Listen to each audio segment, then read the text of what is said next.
আজকে 6টি সংস্কার কমিশনের চেয়ারম্যানদের উপস্থিতিতে এবং জাতীয় ঐক্যমত কমিশন যেটা গঠন করা হয়েছে, যেটা চেয়ারম্যান হচ্ছেন প্রধান উপদেষ্টা, সমস্ত রাজনৈতিক দলকে আজকে আহ্বান জানাইছে। আজকে আলোচনার সূত্রপাত হয়েছে।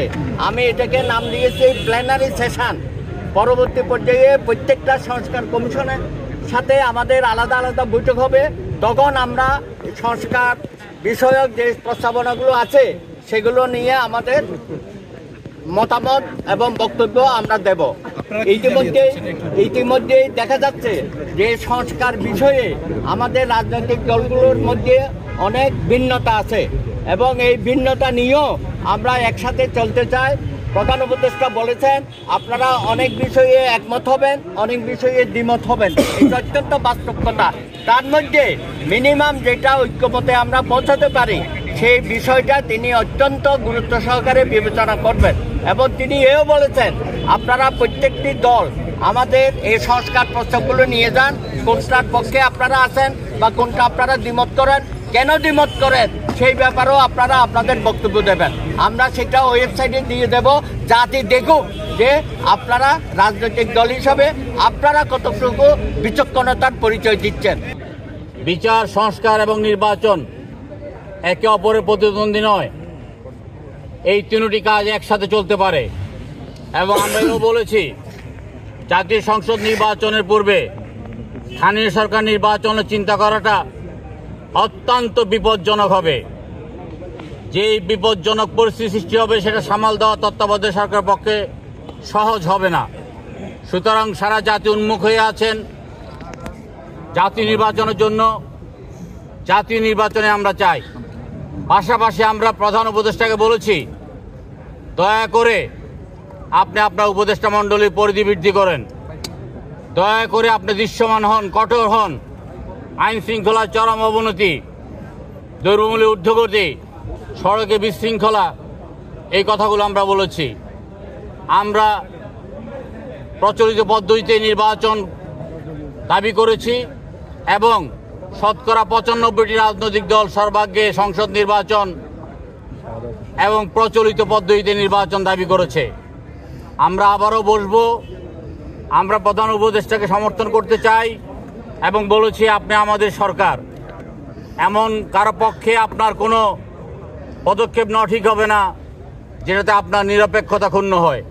আমাদের প্রধান উপদেষ্টা মহোদয় বলছেন যে এইটা হচ্ছে আমাদের আজকের সৌজন্য এবং আমরা আগামীতে কি করব।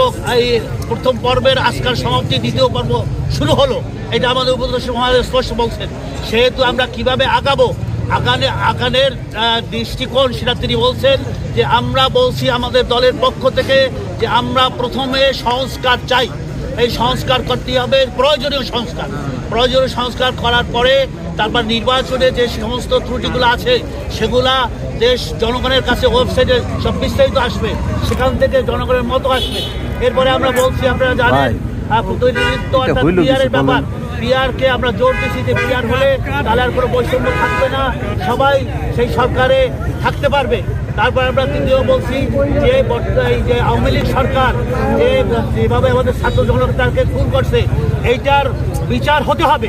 এই বিচার না হওয়া পর্যন্ত আমরা এই নির্বাচন সুস্থ হবে না। কারণ তারা এখন তারা এই আওয়ামী লীগের তারা সমস্ত জায়গায় বসে আছে, তাদেরকে এমনকি প্রশাসনের পর্যন্ত তারা আছে, তাদেরকে দ্রুত অপসারণ করতে হবে। আমরা সংস্কারও চাই, আমরা যৌক্তিক সময়সীমার মধ্যে নির্বাচনও চাই এবং আমরা স্পষ্ট বলবার চেষ্টা করেছি যে আমরা পরাজিত শক্তি, যারা মানবতা বিরোধী অপরাধের দায় যাদের মাথার উপরে রয়েছে, আমরা তাদের প্রত্যেকের বিচার চাই এবং জাতীয় নির্বাচনের আগে আমরা স্থানীয় কোনো নির্বাচনে চাই না। ঝুঁকি রয়ে গেছে। ইউনিয়ন কাউন্সিলের নির্বাচনে যদি রাষ্ট্র পা রাখে তাহলে সেখানে মারামারি, খুনাখুনি, একটা অনাকাঙ্ক্ষিত পরিস্থিতি সৃষ্টি হতে পারে। এই জন্য আমরা দলের পক্ষ থেকে প্রস্তাবনা দিয়েছি যে আমরা সর্বাগ্রে জাতীয় নির্বাচন চাই। আমরা প্রয়োজনীয় সংস্কার যতটুকু দরকার, একটা সংস্কারের উপরে নির্বাচন করবার জন্য যতটুকু সংস্কার দরকার অতটুকু সংস্কার সেরে আপনারা দ্রুত সময়ের মধ্যে একটা নির্বাচনের সময়সীমা ঘোষণা করুন, খুনিদের বিচার নিশ্চিত করুন এবং জাতীয় নির্বাচনের আগে স্থানীয় নির্বাচন থেকে বিরত থাকুন। আমরা বলছি 6 মাস দরকার নেই, 3 মাস যথেষ্ট এই কাজ করার জন্য। এই সংস্কার করা করে আমাদের নির্বাচনের ব্যবস্থা আসবে এবং আমরা মনে করি প্রধানত সংবিধান এবং নির্বাচন বিষয়ক কমিশনের রিপোর্টটা আগে গ্রহণ করতে হবে এবং একমত হতে হবে, এরপর নির্বাচন করতে হবে। আমরা এটা বলেছি। তাদের হাতে প্রাসঙ্গিক কিছু কথাবার্তা আসছে যে আমাদের দেশে যে অবস্থা চলছে বিরাজমান, এই অবস্থা পরিবর্তন করতে হবে, আইন শৃঙ্খলা পরিস্থিতির সমস্যা, দ্রব্যমূল্যের সমস্যা, এগুলো সবাই স্বীকার করে। ধন্যবাদ ভাই।